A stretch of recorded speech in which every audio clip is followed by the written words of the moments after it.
ओम श्री गणेशाय नमः। नमस्कार दोस्तों, आप सभी का हमारे चैनल में स्वागत है। आज हम लेकर आए हैं तिल चौथ माता की अत्यंत पावन और फलदायी कथा, जिसे सुनने मात्र से माता रानी की विशेष कृपा प्राप्त होती है। तिल चौथ का यह पवित्र व्रत विशेष रूप से संतान की रक्षा, दीर्घायु, अच्छे स्वास्थ्य और परिवार की सुख शांति के लिए किया जाता है। कहा जाता है कि जो भी माता या बहन पूरी श्रद्धा और नियम के साथ तिल चौथ माता का व्रत करती है और कथा सुनती है, उसके जीवन के बड़े से बड़े संकट भी दूर हो जाते हैं। प्रिय दोस्तों, कथा प्रारंभ करने से पहले आप सभी से विनम्र निवेदन है, यदि आपने अभी तक चैनल सब्सक्राइब नहीं किया है तो कृपया अभी सब्सक्राइब करें और वीडियो को लाइक करें और शेयर अवश्य करें, ताकि माता तिल चौथ की यह पावन कथा अधिक से अधिक लोगों तक पहुंच सके। अब कृपया अपने हाथ जोड़ लें, मन को शांत करें और माता तिल चौथ का स्मरण करते हुए पूरी श्रद्धा से कथा सुनें। प्रथम कथा। कहते हैं कि सतयुग में राजा हरिश्चंद्र के राज्य में एक कुम्हार था।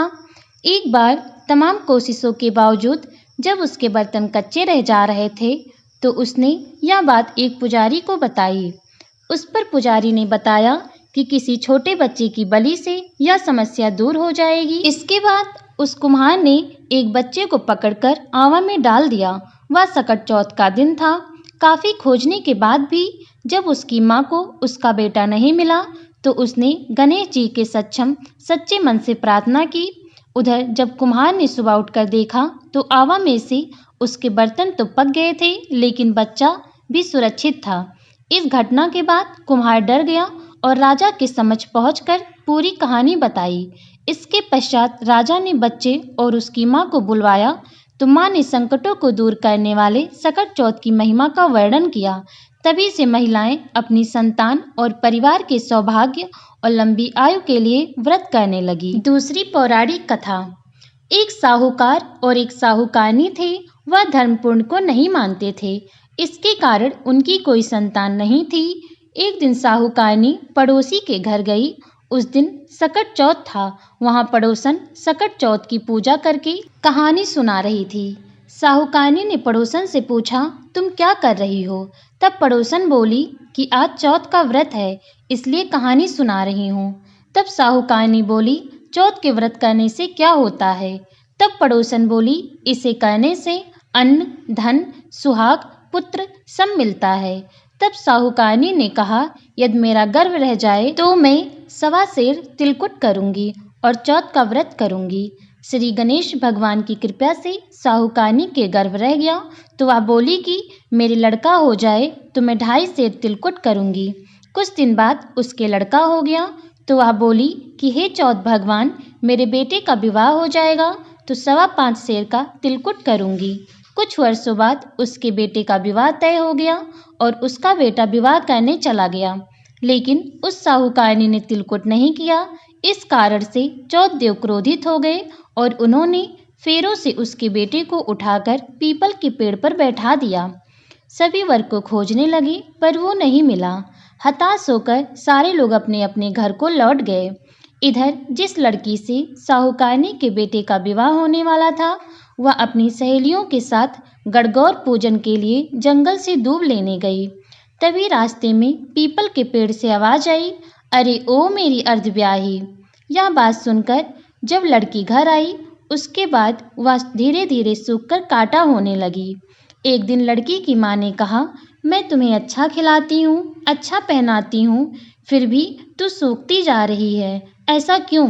तब लड़की अपनी माँ से बोली कि वह जब भी दूब लेने जंगल जाती है तो पीपल के पेड़ से एक आदमी बोलता है कि अरे ओ मेरी अर्धब्याही। उसने हाथ पर मेहंदी लगा रखी है और सेहरा भी बांध रखा है। तब उसकी माँ ने पीपल के पेड़ के पास जाकर देखा, या तो उसका जमाई ही है। तब उसकी माँ ने जमाई से कहा, यहाँ क्यों बैठे हो? मेरी बेटी तो अर्धब्याही कर दी और अब क्या लोगे? साहूकारनी का बेटा बोला, मेरी माँ ने चौथ का तिलकुट बोला था लेकिन नहीं किया, इसलिए चौथ माता ने नाराज होकर यहाँ बैठा दिया है। यह सुनकर उस लड़की की माँ ने साहूकारनी के घर गई। उससे पूछा कि तुमने सकट चौथ का कुछ बोला है क्या? तब साहूकारनी बोली, तिलकुट बोला था। उसके बाद साहूकारनी बोली, मेरा बेटा घर आ जाए तो 2.5 मान का तिलकुट करूंगी। इससे श्री गणेश भगवान प्रसन्न हो गए और उसके बेटे को फेरों में लाकर बैठा दिया। बेटे का विवाह धूमधाम से हो गया। जब साहूकारनी के बेटा और बहू घर आ गए तब साहूकारनी ने 2.5 मन तिलकुट किया और बोली, हे चौथदेव, आपके आशीर्वाद से मेरे बेटे बहू घर आए हैं, जिससे मैं हमेशा तिलकुट करके व्रत करूंगी। इसके बाद सारे नगरवासियों ने तिलकुट के साथ सकट व्रत करना प्रारंभ किया। हे सकट चौथ, जिस तरह साहूकारनी को बेटे बहू से मिलवाया वैसे ही हम सबको मिलवाना। इस कथा को कहने सुनने वालों का भला करना। तीसरी कथा। एक बार महादेव जी पार्वती सहित नर्मदा के तट पर गए। वहां एक सुंदर स्थान पर पार्वती जी ने महादेव जी के साथ चौपाड़ खेलने की इच्छा व्यक्त की। तब शिव जी ने कहा, हमारी हार जीत का साक्षी कौन होगा? पार्वती जी ने तत्काल वहां की घास के तिनके बटोरकर एक पुतला बनाया और उसमें प्राण प्रतिष्ठा करके कहा, बेटा, हम चौपड़ खेलना चाहते हैं, किंतु यहाँ हार जीत का साक्षी कोई नहीं है। अतः खेल के अंत में तुम हमारी हार जीत का साक्षी होकर बताना कि हम में से कौन जीता कौन हारा। खेल आरंभ हुआ। देव योग से तीनों बार पार्वती जी ही जीती। जब अंत में बालक से हार जीत का निर्णय कराया गया तो उसने महादेव जी को विजयी बताया। परिणाम स्वरूप पार्वती जी ने क्रुद्ध होकर उसे एक पांव से लंगड़ा होने और वहां के कीचड़ में पड़ा रहकर दुख भोगने का शाप दे दिया। बालक ने विनम्र पूर्वक कहा, माँ, मुझसे अज्ञानवश ऐसा हो गया। मैंने किसी द्वेष के कारण ऐसा नहीं किया। मुझे क्षमा करें तथा शाप से मुक्ति दें। तब ममता रूपी माँ को उस पर दया आ गई और वह बोली, यहाँ नाग कन्याएं गणेश पूजन करने आएंगी। उनके उपदेश से तुम गणेश व्रत करके मुझे प्राप्त करोगे। इतना कहकर वह कैलाश पर्वत चली गईं। 1 वर्ष बाद वहां श्रवण में नाग कन्याएं गणेश पूजन के लिए आईं। नाग कन्याओं ने गणेश व्रत करके उस बालक को भी व्रत की विधि बताई। तत्पश्चात बालक ने 12 दिन तक श्री गणेश भगवान का व्रत किया। तब गणेश जी ने उसे दर्शन देकर कहा, मैं तुम्हारे व्रत से प्रसन्न हूँ, मन वांछित फल मांगो। बालक बोला, भगवान, मेरे पाँव में इतनी शक्ति दे दो कि मैं कैलाश पर्वत पर अपने माता पिता के पास पहुंच सकूं और वे मुझ पर प्रसन्न हो जाएं। गणेश जी तथास्तु कहकर अंतर्ध्यान हो गए। बालक भगवान शिव के चरणों में पहुंच गया। शिव जी ने उससे वहां तक पहुंचने के साधन के बारे में पूछा। तब बालक ने सारी कथा शिव जी को सुना दी। उधर उसी दिन से अप्रसन्न होकर पार्वती जी शिव जी से भी विमुख हो गई थीं। उसके बाद भगवान शंकर ने भी बालक की तरह 21 दिन पर्यंत श्री गणेश का व्रत किया, जिसके प्रभाव से पार्वती के मन में स्वयं महादेव से मिलने की इच्छा जागृत हुई। वह शीघ्र ही कैलाश पर्वत पर आ पहुंची। वहां पहुंचकर पार्वती जी ने शिव जी से पूछा, भगवान, आपने ऐसा कौन सा उपाय किया जिसके फलस्वरूप मैं आपके पास भागी भागी आ गई? शिव जी ने गणेश व्रत का इतिहास उनसे कह दिया। तब पार्वती जी ने अपने पुत्र कार्तिकेय से मिलने की इच्छा से 21 दिन पर्यंत 21-21 की संख्या में दूर्वा, पुष्प तथा लड्डुओं से गणेश जी का पूजन किया। 21वें दिन कार्तिकेय स्वयं ही पार्वती जी से मिलने आए। उन्होंने भी माँ के मुख से इस व्रत का महात्म्य सुना। यह कथा यहीं पर समाप्त हुई। आपने अभी सकट चौथ माता की पावन कथा सुनी। यह कथा हमें सिखाती है कि श्रद्धा, संयम और विश्वास से किया गया व्रत कभी निष्फल नहीं जाता। माता तिलचौथ अपने भक्तों की पुकार अवश्य सुनती हैं, संतान की रक्षा करती हैं, घर परिवार में सुख शांति और समृद्धि प्रदान करती हैं। अब इस पावन समय में आप सभी अपने मन ही मन में माता रानी से अपनी मनोकामना प्रकट करें। जो भी इच्छा आपके हृदय में हो उसे पूरे विश्वास के साथ माता रानी के चरणों में अर्पित करें। कहा जाता है कि कथा के बाद की गई प्रार्थना माता को अत्यंत प्रिय होती है। इसलिए इस समय मन को एकाग्र रखें और नकारात्मक विचारों को त्याग दें। अब हम माता तिलचौथ की और भगवान श्री गणेश की पावन आरती करने जा रहे हैं। जय गणेश जय गणेश जय गणेश देवा, माता जाकी पार्वती पिता महादेवा। एक दंत दयावंत चार भुजाधारी, मस्तक सिंदूर सोहे मूस की सवारी।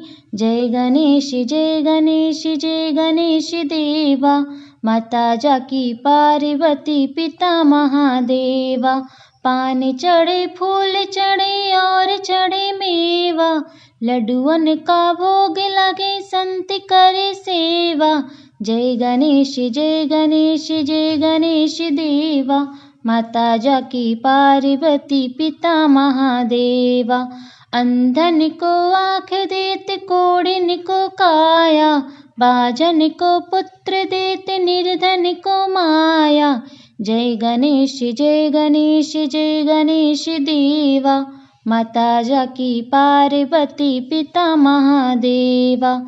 सूर्य श्याम शरण आए सफल कीजे सेवा, माता जाकी पार्वती पिता महादेवा। जय गणेश जय गणेश जय गणेश देवा, माता जाकी पार्वती पिता महादेवा। ओम जय श्री चौथ मैया, बोलो जय श्री चौथ मैया। सच्चे मन से सुमिरे सब दुख दूर भया। ओम जय श्री चौथ मैया। ऊंचे पर्वत मंदिर शोभा अति भारी, देखत रूप मनोहर असुरन भयकारी। ओम जय श्री चौथ मैया। महासिंहार सुहावन ऊपर छत्र फिरे, सिंह की सवारी सोहे कर में खंडक धारे। ओम जय श्री चौथ मैया। बाजत नौबत द्वारे अरु मृदंग डहरू, 64 जोगन नाचत नृत्य करे भैरू। ओम जय श्री चौथ मैया। बड़े बड़े बलशाली तेरा ध्यान धरे, ऋषि मुनि नर देवा चरणों आन पड़े। ओम जय श्री चौथ मैया। चौथ माता की आरती जो कोई सुहागन गावे, बढ़त सुहाग की लाली सुख संपत्ति पावे। ओम जय श्री चौथ मैया। बोलो चौथ माता की जय। श्री गणेश भगवान की जय।